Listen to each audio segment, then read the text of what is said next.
Kawis tinggal Sri Atmojo punang pinanganten putri hanggenipun hang kelulur sarira. Mewah angat di busana sampun paripurna. Dede katur kenjik juru pangkrengga busana saking MUA Irna Deva. Mijil saking Bawen Kabupaten Semarang. Mugi pinaringa hanyuwanaken swanipun Sri Atmojo punang pinanganten putri. Mijil saking sasana tepas wangi kinen manjing jroning sasana rinengga. Lamun Cinandra biar mompyor candrane yen Cinandra kadya sekar ingkang hamanca warna.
Soroting pantam kurung hangkrenggani jroning pasarean.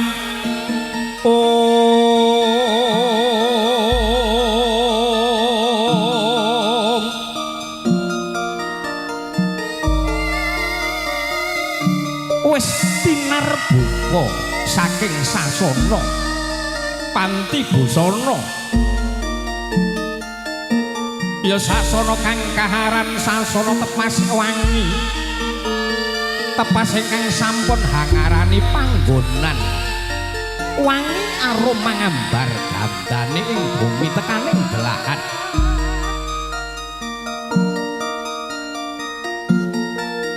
Nalika semana kadya manter nyada lanang candrane.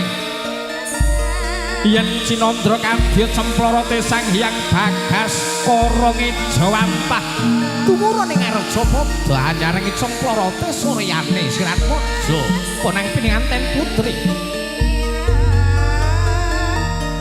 ingkang binayang kare tumuju wonten ing sasana pahargyan. Sinten to mangke kenya simi ingkang mijil saking padukuhan Karangdawung Bonomerto Kecamatan Suruh Kabupaten Semarang. Atmajanipun Bapak Trimanto Ibu Setyarini ingkang hasesilih kusumaning ayu deni setyaning rum. Angagem busana ingkang sarwa retna hangimba kadya busananing putrining kraton. Pramila boten mokal kalamun kathah ingkang sami tambuh lampah ruruh angu jiwat. Saya daya tumuju ing sasana Renggasana ya ing sasana pinajang. Angagem busana ingkang sarwa retna hangimba kadya busananing raja putri sahari.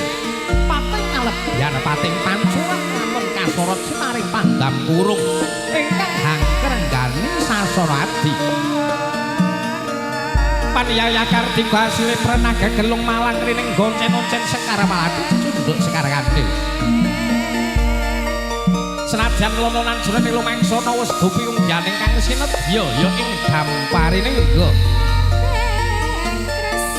Kalenggahaken kanthi lenggah anggana rares, anggana sarira raras kawuriyan.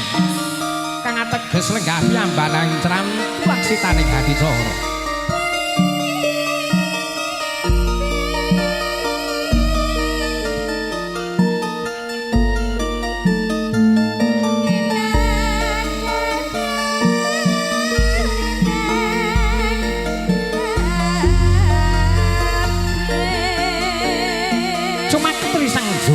Citra dalasan kadang tedak juru syuting hakenya keparing mundhut gambaripun putra ponang prihanten putri satataning adat adicara bedol kembar mayang namung sawetawis wanci sampun kabedol saking para paraga wujud kalmataru dewa daru yang jaya daru kinen hancang kepi bau panggeng putra ponang penganten sarimbit satata katur kunjuk ingkang kinurmatan minangka Wimbasara piniji risang duta saraya saking keluarga Besan Sutrisno pepunden kawula Bapak Hari Supraptomo sawetawis wanci bareng jengkar saking sasana palenggahan kene lumarap tumuju ing sak pelarmanipun Sirakojo ponang prihanten Jalu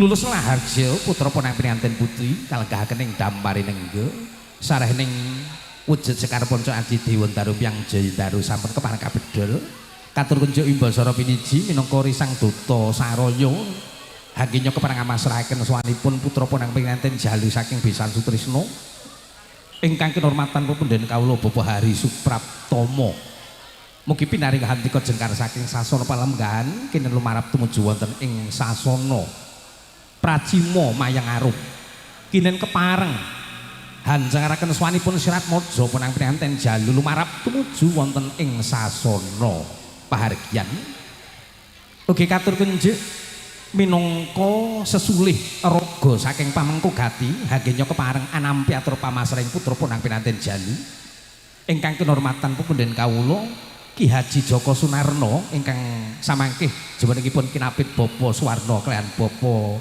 Soproni mugi pinaringa tumuju wonten ing sasana pandaya sawetawis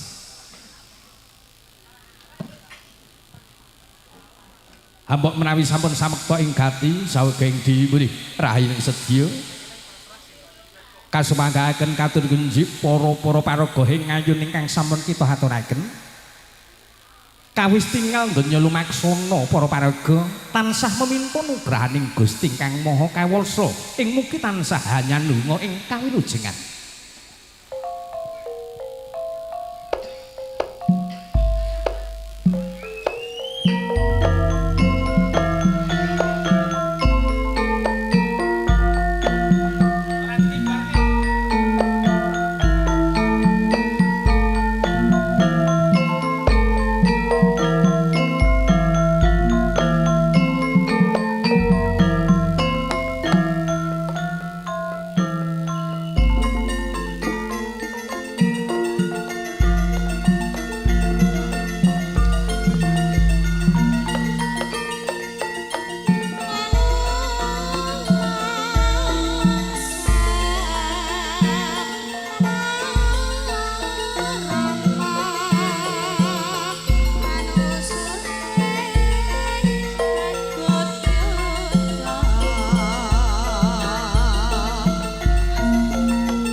kandhek jroning lumampah putra ponang penganten Jalu ing sasana pahargyan awit kepareng sedya ngadani hadicara long tinampen sawetawis sarehning sampun samekta ing gati sawega ing diri para paraga ingkang kepareng angadane adi corong tinampen minangka Wimbasara piniji duta saraya saking Besan Sutrisna ingkang kinurmatan pepundhen kawula Bapak Hari Supraptomo jumeneng ayun-ayunan kalian ingkang kinurmatan pepundhen kawula Ki Haji Joko Sunarno ingkang kepareng anang kapiatur pamasrahing putra punang pininganten jandu kadhe menika katur kunjuk ingkang kinurmatan sesulih raga saking Besan Sutrisna Wimbasara piniji Bapak Hari Supraptomo kinen merwakaning ngatur sawetawis tumapaking hadicara long tinampen ing siang samangke sasana wanci kita haturaken sumangga nuwun.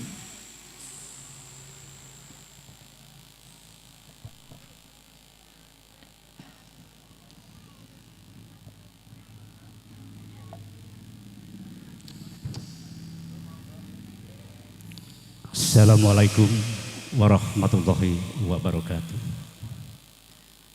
Bismillahirrahmanirrahim. Alhamdulillahirabbil alamin. Wa bihi nasta'inu ala umuri dunya waddin. Asyhadu an la ilaha illallah al-malikul haqqul mubin wa asyhadu anna Muhammadar rasulullah shadiqul wa'dil amin. Allahumma sholli ala sayyidina Muhammad wa ala ali sayyidina Muhammad amma ba'd. Winantu sagunging pakurmatan miwah sinegertaning panembremu mugi kunjuk para tamu kakung miwah putri ingkang dadi bekten miwah ingkang kanggung pinundi wonten karsanipun para mini sepuh sesepuh telesan para pepundhen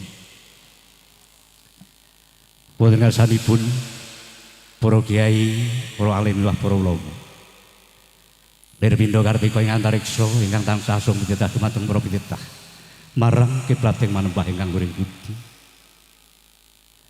Mliginipun kunjuk dumateng panjenenganipun Bapak Trimanto sekalian garwa Sumarbah Putra. Ingkang dhat kinurmatan wonten karsanipun para nayakaning nagri. Pangban pangwating pamarentah wonten ing Desa Bonomerto. Janipun Bapak Kepala Desa Tresan perangkatipun ingkang minangka pandam-pandam ngladasih ingkang hormati dikunjuk dhumateng panjenenganipun Bapak Joko Suwarno ingkang jumeneng selesare saking bilanipun Bapak Trimanto sekalian ingkang kula hormati lumeperipun sagung para tamu kagung hamba putri ingkang pantes sinarsana ugi tatan kantun dhumateng kadang mrodha-mrodha tumaruna ingkang tansah kinala-kala minangka kusumaning bangsa kang bagya mulya. Nuwun kawula nuwun. Mugi diagung ning pangsa mahlin pateng saking siku dendaning Gusti Kang Makawasa. Dene kula jumantaka kumawani. Ngredu kamartikan panjenengan kalanipun nembe joskan pangandikan kanthi martikaning pengganti. Sedaya kula boten ateges kula ngirangi tata lan trapsila alis saking papan lan kawontenan ingkang kedah mekaten. Hawrat hamudi dawuh saking diranipun Bapak Wakiman sekalian ibu. Ing mriki ingkang piniji matur wonten ngarsanipun Bapak Trimanto sekalian lumantar panjenenganipun Bapak Haji Joko Suwarno. Kinen hangaturaken menggah menawi dados wigatos ing kati-katining perlu anggen kula sowan wonten ing siang punika. Hanamung sadèrèngipun setunggal mbaka sawiji menawi dados atur kula keloteraken.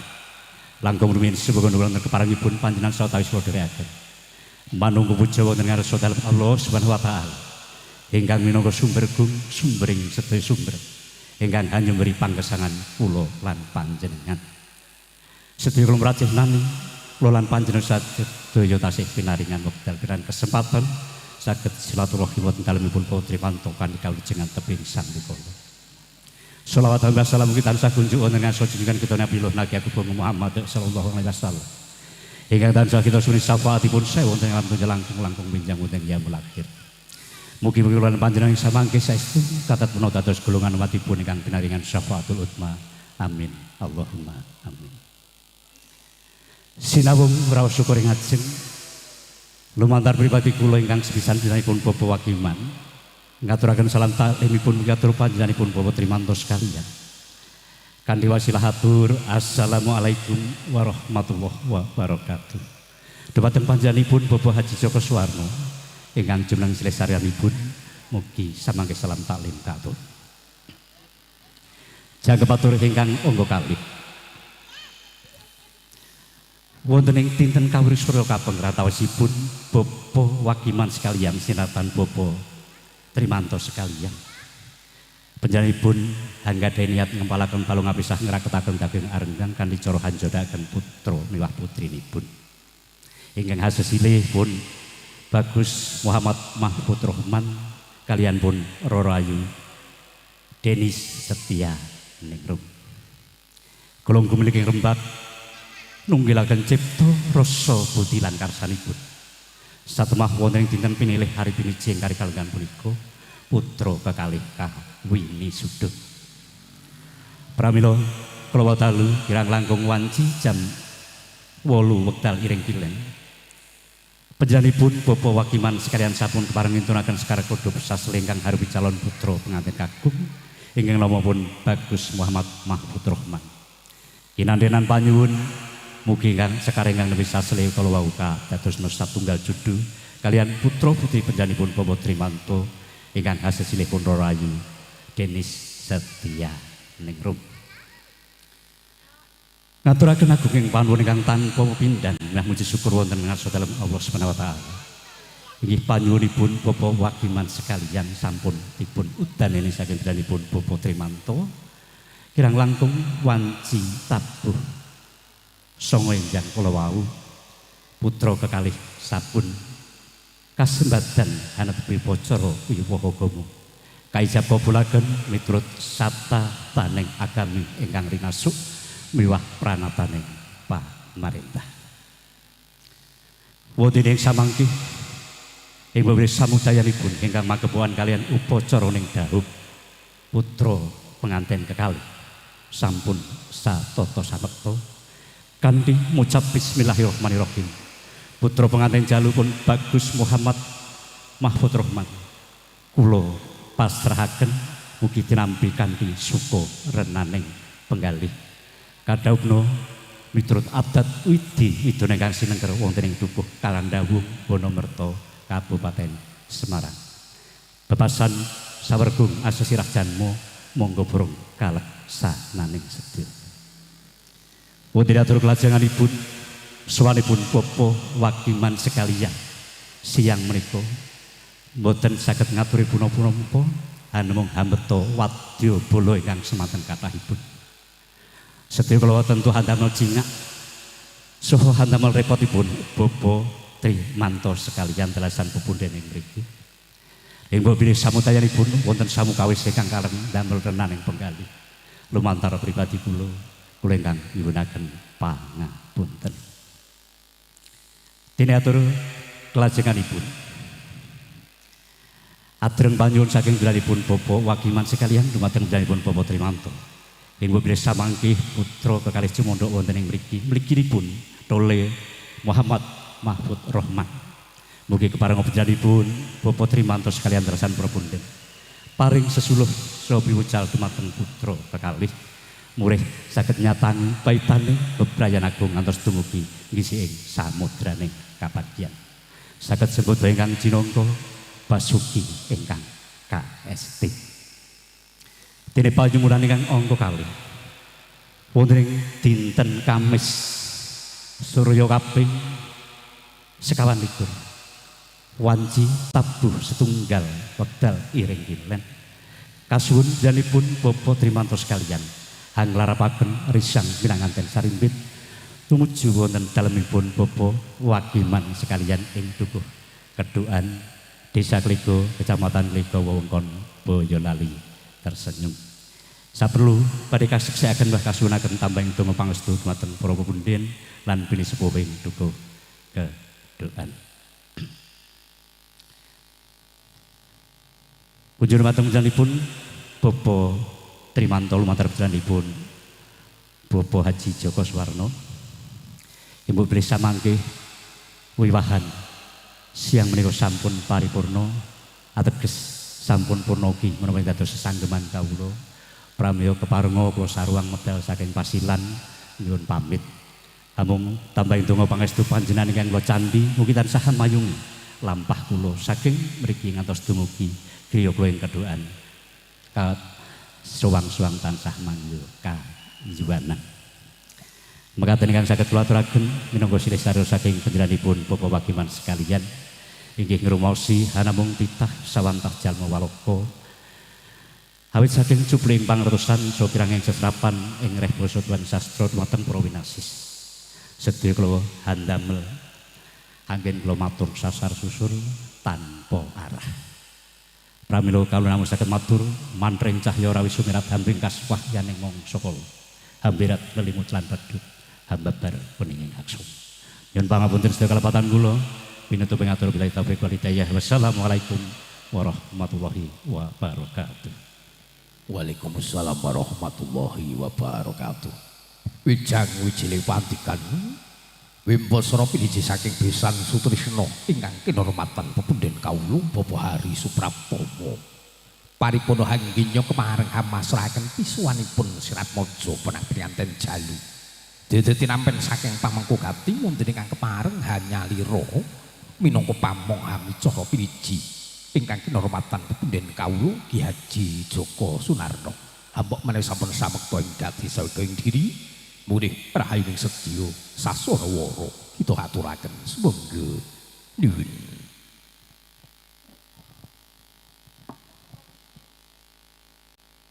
Assalamualaikum warahmatullahi wabarakatuh.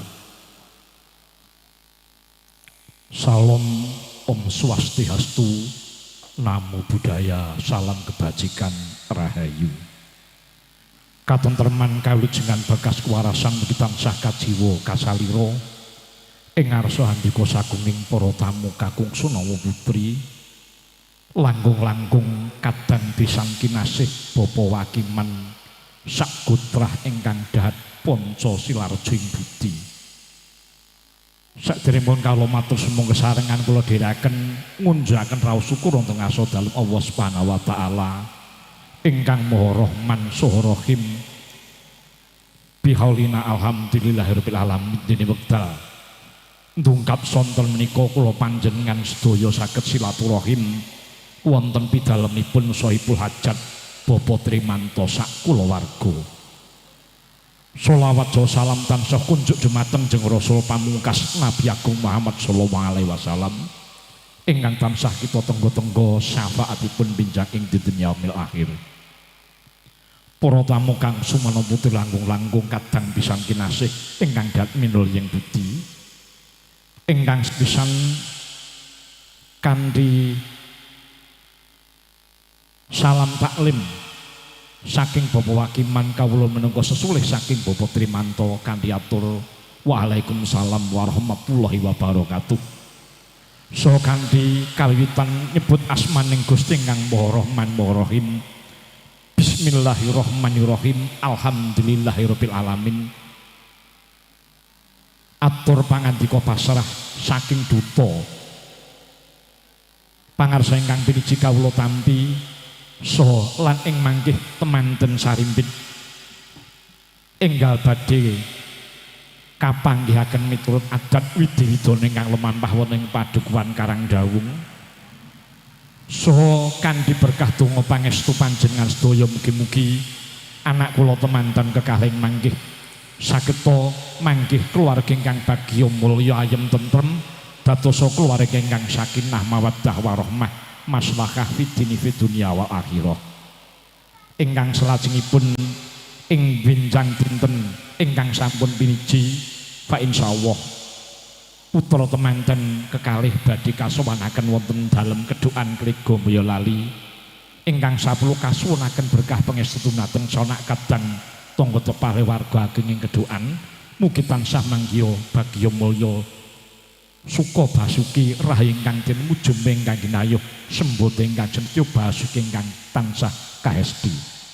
Saeng mangke mbok pilih purnaning pahargyan saking paringipun Bapak Wakiman sakutrah pareng badhe nyuwun pamit mboten langkung saking Bapak Trimanto sak kulawarga ing Karangdawung tansah muji sesanti mugi tansah manggih rahayu wilujeng niskala ngantos wisma sowang-sowang. Ing wasana sedaya kekirangan kalepatan atur kawula nyuwun lumumdering samudra pangaksami kanya sesanti mugi rahayu ingkang tansah pinanggih. Akhirul kalam, wassalamualaikum warahmatullahi wabarakatuh. Waalaikumsalam warahmatullahi wabarakatuh. Paripurna babaring hadicara long tinampen putra penang pininganten jalu kapungkasi tangkep asta saking para paraga ingkang kepareng angembane wus. Sanggya prapupunden para rawuh sutrisna wahyaning mangsa kala dumawahing papesten titiwanci puncaking hadicara ini sudan tali dharma dawuh panggihing putra penang pininganten sarimbit anut satataning adat widi-widana ingkang sampun sinengker ing bumi Karangdawung Bonomerto Kecamatan Suruh Kabupaten Semarang ingkang keparengan pratitisaken saking Tatarias MUAR Nadeva mijil saking Bawen Kabupaten Semarang. Para tamu nyuni dipalelah pandonga mugi lapeng hadicara panggih temanten manggih rahayu lijeng niskala lamun cinandra panggih putra penang pininganten sarimbit kabiwada ungling ketawang denda gedhi kang embane gongso kodhok ngorek laras pelok patet barang yasanipun Prabu Surya Wisesa ing Kediri.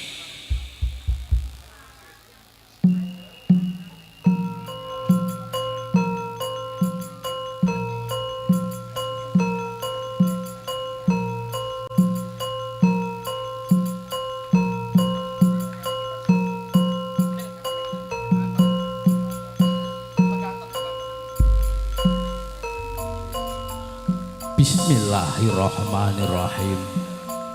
Kanthi pandonga barakallahu laka wa baraka alaika wa jama'a bainakuma fil khair.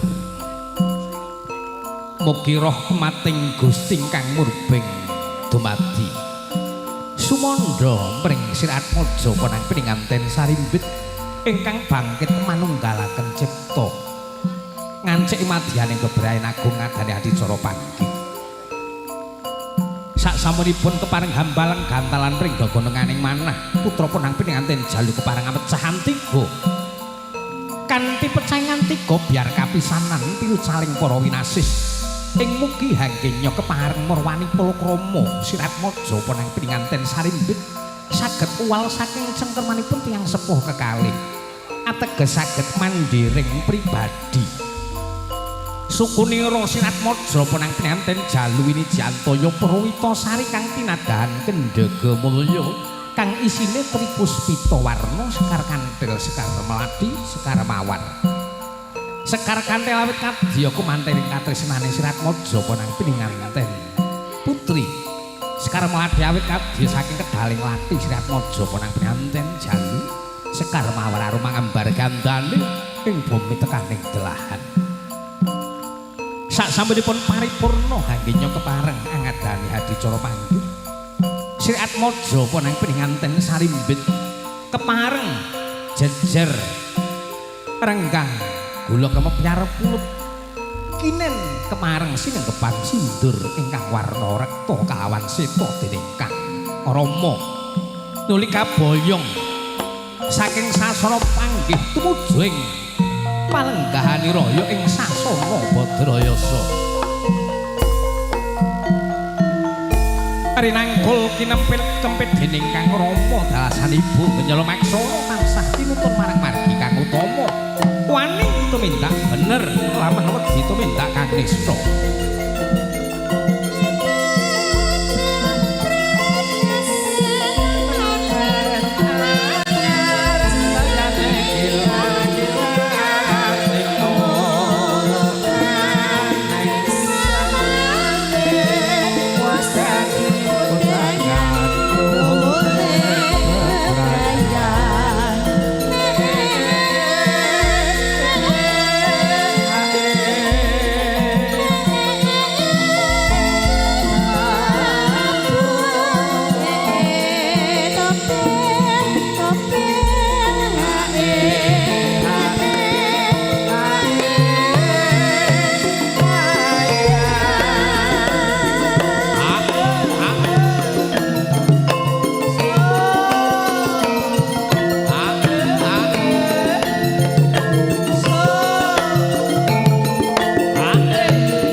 paripurna hadicara panggih temanten sasampunipun sirat waja konang pinganten sarimpit kalenggahaken ing damar nengga kepareng sedya ngadani hadicara adat karobongan dumadi saking hadicara bobot timbang acara kucur dahar kembul bujana Andrawina kalajengaken hadicara suna pangabekten Genji Rama Ibu kalih yen jagung pangeksa para tamu awit hadicara adat karobongan dalasan sungkemipun putra punangking kanten Genji Rama Ibu siang mriku boten kuwawi kawula rinumpaka madyaning suka mangun suka bilih risang pamengko gati punden kawula bobot trimanto silan Ibu kepareng nimbali kula saadang kari kanca pametri budaya arupi lelangen campur sari ringkes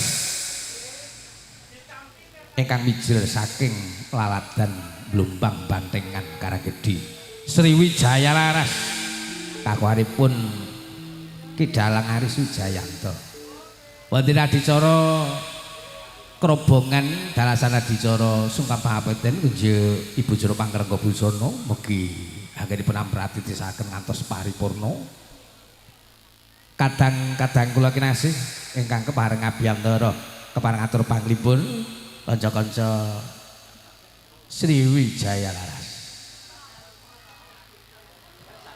monggo pambukaning panglipun sawanipun Dwiwara Widawati kasumangkaken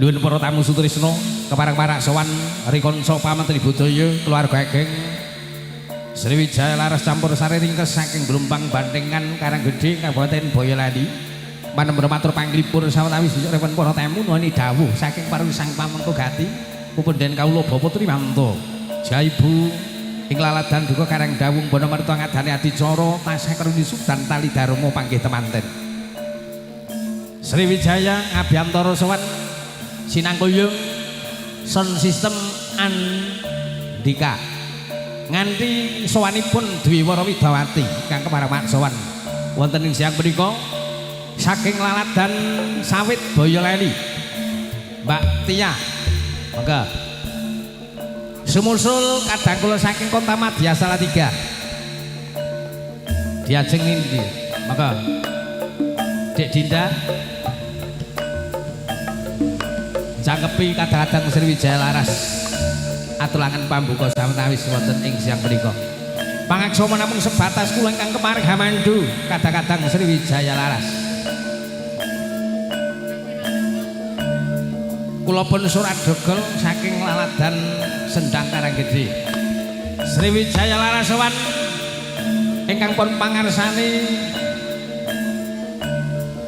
Ki Aris Wijayanto mbok menawi kepareng nderek semeneng sawetawis wonten ing sasana panglipur penggalih kersanipun sami tepung sedaya warga masyarakat Karangdawung kalian kedoan monggo Mas Aris oh malah monggo nggih matur sembah nuwun sugeng sasa minggah atur lelangen pambuka kunjuk para tamu sugeng wekan sugeng amirsani kanthi mardu karning penggalih sinartan gumrepaguyuban Sriwijaya Laras campur sari ringkes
Matur sembah nuwun dayeng regeng kanca-kanca Sriwijaya Laras.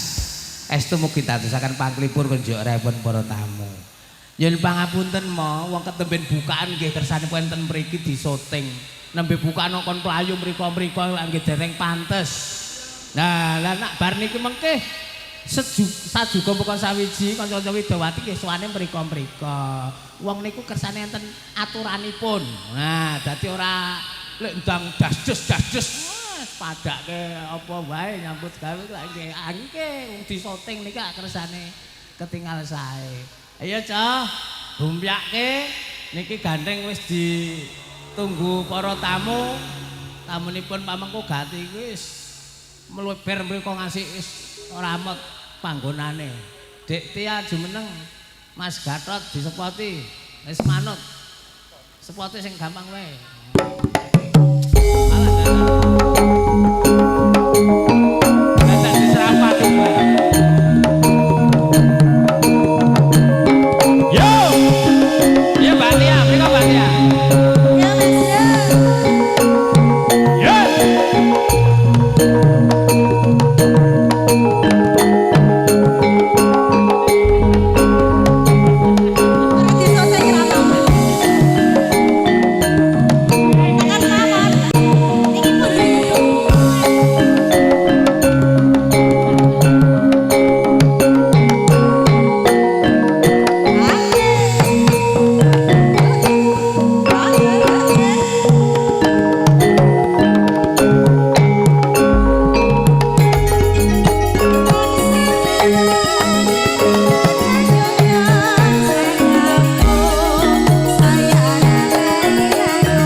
Karangdawung susukan nggih.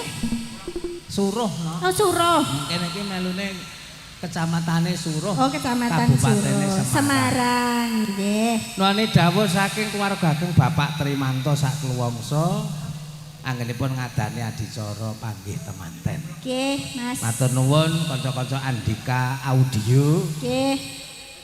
Karo NR Production video syuting. Nggih. Saka Suruh. Nggih. Disengkuyung karo Kaf Decoration MOA Erna Deva saka Mbawen. Nggih. Mohtar Fotografi. Nggih, Mas. Elok tenan. Pokoke dinten iki dadi siji. Nggih. Ngaturke panglipur. Atur panglipur. Sadurunge ndongake temantene muga-muga nggone palakrama dadi keluarga sing ayem tentrem, babaya mulya, sakinah, mawaddah warahmah. Amin. Sampeyan arep nang ndi, Mas? Mrene. Oh, nggih. Wong tamune akeh banget. Masya Allah, jebule kathah ya, Mas. Mantap. Nggih. Arek iki backlist apa ora karo salone? Ora. Sungkem kula katur pepundhen-pepundhen kula saking Kedokan. Nggih. Karangdawung mriki alhamdulillah. Napa, Mbah? Kijing miring. Wah, Mbah Citra langsung ngersake kijing miring. Pripun, Bu? Pripun to? Caping gunung, kijing miring. Manut wis. Apa sik sing arep diaturake no? Ya nganggo bawa sik. Mosok langsung caping gunung. Ya. Pripun? Apa sih? Lah kok ya adoh. Kon nderek jenengan. Iya. Nenem mawon nenem. Cinarita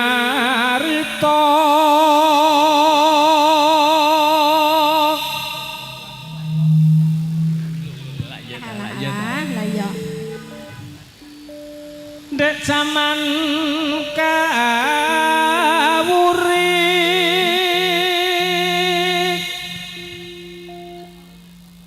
wirat moyo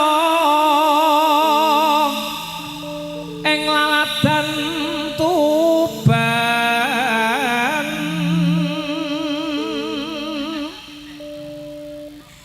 putrane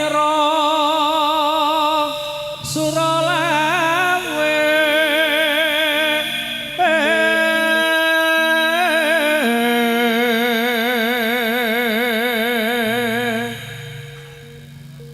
bawane mbok gentenan. Piye? Ayo golek posisi. Sing penak yo. Lah piye wong tamunan ning kene nang awake dhewe rene suarane bengingi wae.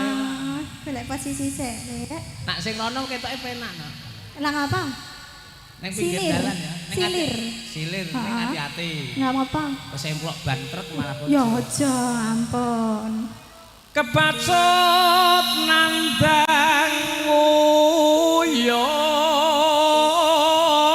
uyong breng diahayu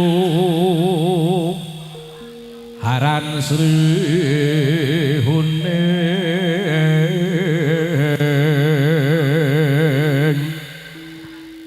tatan hanggrahita jebul sese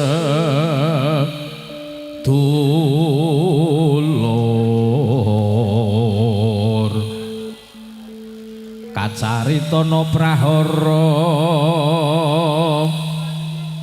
Sri Huning maju ing palagan wani Dawa sawo gletak angel men to jalukane sirna labuh negara Piye, Mas? resake sawo gletak iki nduk Sampeyan ae sing gletak. Saiki ra apa-apa. ya iki di Nek gletak nih. ya aja ya engko nek iso diaturake Nggih. wis manut karo dulur-dulurku kene resake lagu apa iso ngaturke diaturake apa nduk lagune Pamundutan mawon Sri Uning. oh napa Kok Sri Uning, Caping Gunung. Caping gunung berarti Nggih. larase Pelok 6 mawon. garape beksan tayub bae Mas. Wes ini derek kali Mas Gatot. Gatot. Pripun? Saka mburi apa saka ngarep? Sak Ngarep. Ya. saking mriki. Saiki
wedok, Mas.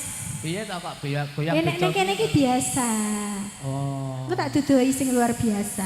Ibu-ibu do nyawang aku leh ku goyang. Lah nek sampean ki totalitas kok ya. Ketoke penak. Mbak Sarwendah nyawang aku mau ngasih ora kedep. Lah iya. Ning sejatine iki wong lanang ki disawang ge goyang ngene iki kepenak. Asline ora penak. Lah ngapa?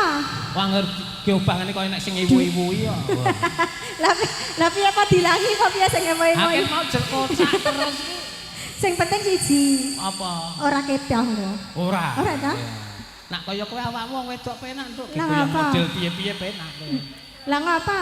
Lah lumrah ngono iki. Ya lumrah wong wedok kok. Lah yo kono kelet kok dadi jarike iki lho. Lah ya. Masuk ya, Mas. Ah, dilebokke. Sekar bisa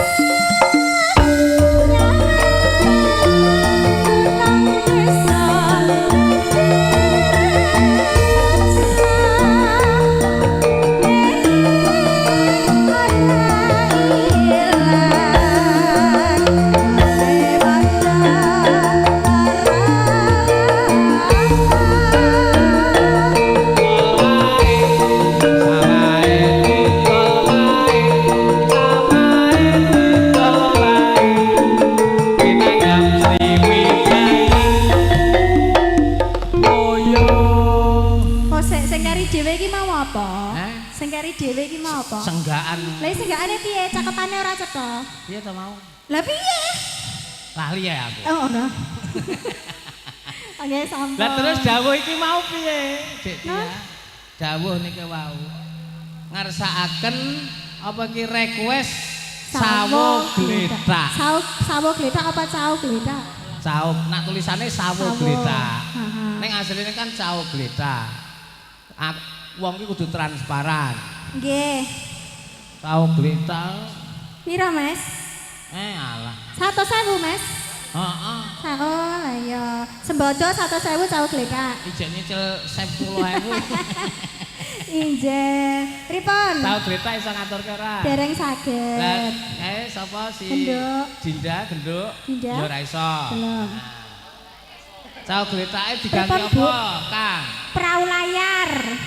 Apa perahu layar ku malah lagu seneng aku. Ibuke ngersake perahu layar. Lah ya kuwi lagu kenangan awake dhewe to. Lah kok apa? Kuwi sing lagune numpak kowe ora mbayar. Ora ngono cakepane kok. Piye? Oh, gak aku. Piye to cakepane kuwi? Loh, dadi lali ra cakapan asline. Ganti apa, Kang? Aja sawo gletak.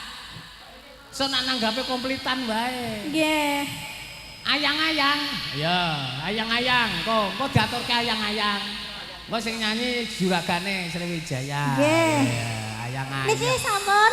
Heeh. Nggih. Gilir Gumanti. Nggih, Oh, dibar nggih. menika Bu Antri. Nggih, nggih riyen niku kersan mriku riyen, ngoten. Wah, kok ya ora do sabar to piyayi kene iki aku ya gumun aku. Nggih, paripurna adicara krobongan, adicara sungkeman. Keluarga saking Kedokan kasuwun nderek foto kalih temanten. Monggo setunggal mboko sawiji Bapak Ibu keluarga ageng saking Kedokan. Awit niki undang-undang baru di Karangdawung. Sok sapa wonge sing melu besan kok ora melu foto, ora entuk mulih. Lho, pripun mengke jenengan? Nginep. Ayo Dik Dinda jimeneng kanca-kanca disepati to.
cah cilik. Kok jenengan kemringeti bar napa lho? Hah? Jenengan kok kemringeti bar napa? Ya bar obah ngono kok. Obah napa? Wong lanang ben ketok leh nyambut gawe ngono. Oh ngono. Ya dilapis sik to. Aja ah, ya ben ngene tak. Iki apa to? Ben. Aja dijemuk. Ayo munggah rene. Bu jenengan ngertos niki napa nggih, Bu? Kayak cemilan. Kok kutil pripun to jenengan? Brengos ngoten kok jenengan. Lah ya brengos kok ngoten Kula ya. niku biasane nak beto brengos niku ya dawa. Lah jenengan ya tekok wae kok. Ya. Tekok ae ngoyak-oyak pripun to jenengan. Ayo wis langsung ae, Nduk. Langsung napa? Ya langsung nyanyi, mosok langsung gulung. Tak kira jenengan ajeng kopral ngono lho. Ora. Aku wedi kok. Ayo, sone rada banten sithik aja kalah karo tril liwat mau. Pak MC. Pak Weng MC. weng wedi aku malah aku. Pak MC. Perahu layar nggih. Ya ayo, perahu layar langsung becek perahu layar mulai. Dadek. Gedroke niki om surat ajeng kopral. Ibarate wong bakul ki ya manut karo sing tuku. Lah napa jenengan tumbas? Wong but. Saune-une.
Pun lulus Bu, dawuhipun. Sampun numpak perahu, Bu. Perahu layar. Nggih. Pun lah nggih, sami-sami. Iki kok koyoke ora PW ngoten to, Saking Om. perahu layar. Wah, jan iki kelompok iki dulur-dulurku kabeh saka Lestri barang kok yang kelompok ning kene. Pak Era bali le. Lho kok ora melu jagong. Wo, nggih alhamdulillah. Salam ke karo Pak E. Paringi sehat kabeh. Nggih, niki. Aku wis dulur kabeh karo piyai kene. Nggih. Heeh. Jadi kok keringetan jenengan. Kandhane wong lanang gobah sithik gembrobyos kringete dleweran ning ndi-ndi. Beda karo kowe. Kowe penak. Kok penak? Kowe nek kalenane iku dadi. Kalingan apa? kalinan banyu. Apa jenengan mboten gadah? Boten.